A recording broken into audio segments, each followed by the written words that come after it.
Hello, viewers, and welcome to Africa and Beyond the Television Network. And we continue to take a look on what is happening in the nation of Zimbabwe without fear, without favor.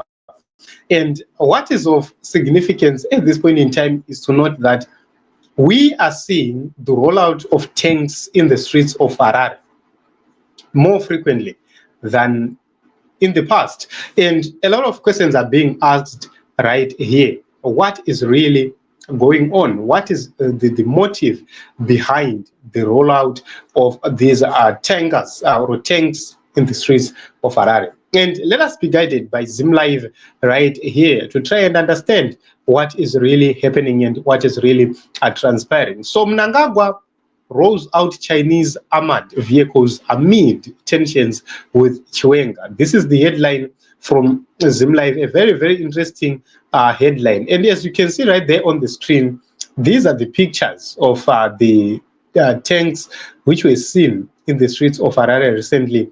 And I believe that there is a video.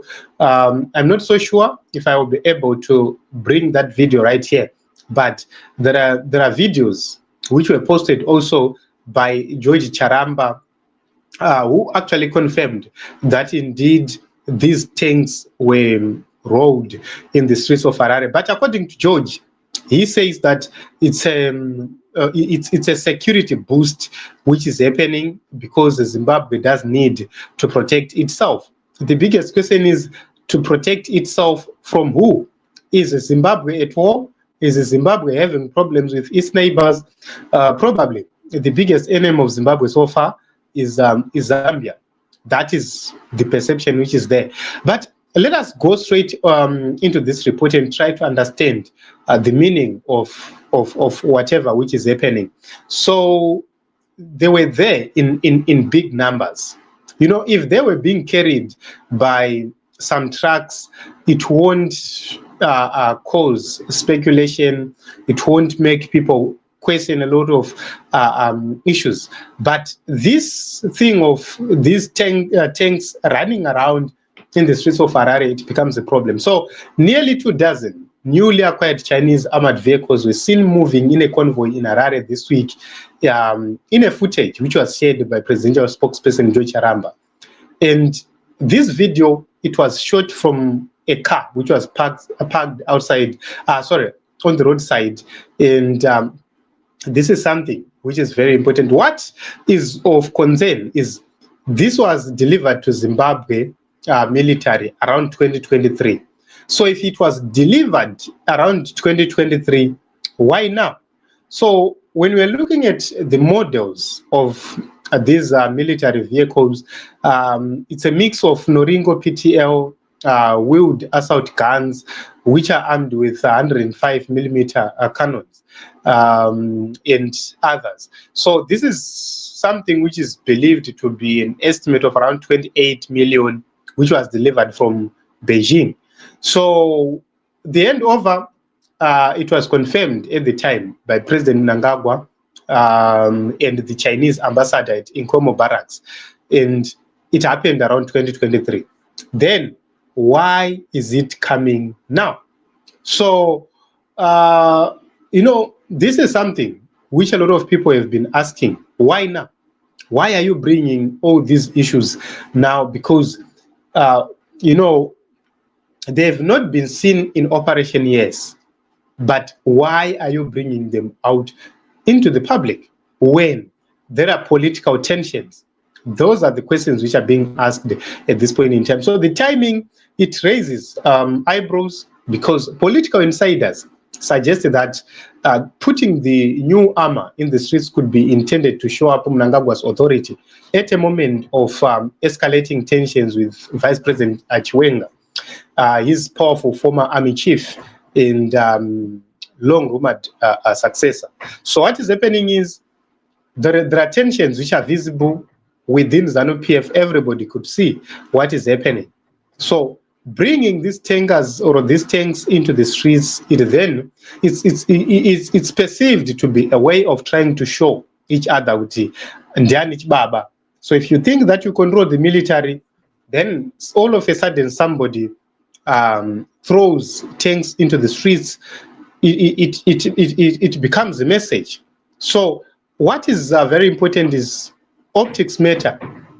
That is something which is very important. If the ZDF is suddenly parading assault guns, APCs that have been sitting in depots since 2023, it's a signal, definitely. Either it's meant to send a message to the VP, to the opposition, or to other countries who might want probably to intervene according to what ZANU-PF has been saying, according to the allegations which ZANU-PF has been raising. So those are very important issues right there. So before this order came, Zimbabwe relied more on something which was made in Brazil, that is Cascavel armored cars, and many of them, they are now obsolete. So in 2017, you can see that those who came out in 2017 and the ones we are seeing now, it's a different ball altogether. And it's a message to say, okay, if you are planning a coup, probably this is what we have for you, because the information does not tell us that these came from Nkomo barracks, where they're supposed to be kept, which is the mechanized brigade. So if they didn't come from Nkomo barracks, where did they come from? It might be a message to say, okay, if you decide to roll out tanks from Nkomo barracks, we have some waiting for you very, very close in Harare.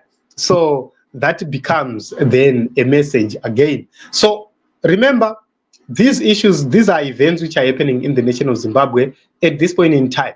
And it's a very difficult political moment in the nation of Zimbabwe so far. So succession battles, they are being fought left, right, and center. And we hope and believe to find answers as time goes on. But key issues to note, this is not the first time. It happened a few weeks ago, or just a month ago. We saw these tanks in the streets of Harare. This is a repetition. We are seeing them again in the streets of Harare. So questions are being asked, why? If these were delivered in 2023, why are they being paraded now? Why are they not moving, carried by tank carriers? Those are very important questions. And what is the origin of these tanks? Where are they coming from? Are they coming from Nkomo barracks? Are they coming from somewhere in Harare?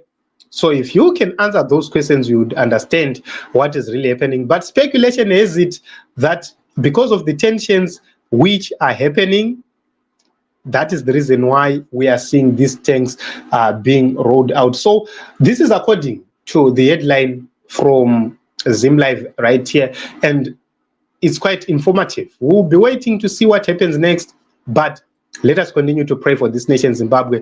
Azwine, thank you very much for coming, my sister, and thank you very much for the contributions. A very good morning. Bezo, a very good morning. And how is South Africa? Thank you very much for coming this morning as well. So I just want to acknowledge everybody who is live with us, and I just want to thank everybody who is live with us right here. May God bless you, and thank you very much for coming to this live stream. So we have a lot of things to talk about. We will be talking about a lot of many other things. So stay tuned as we continue to look at what is happening in the nation of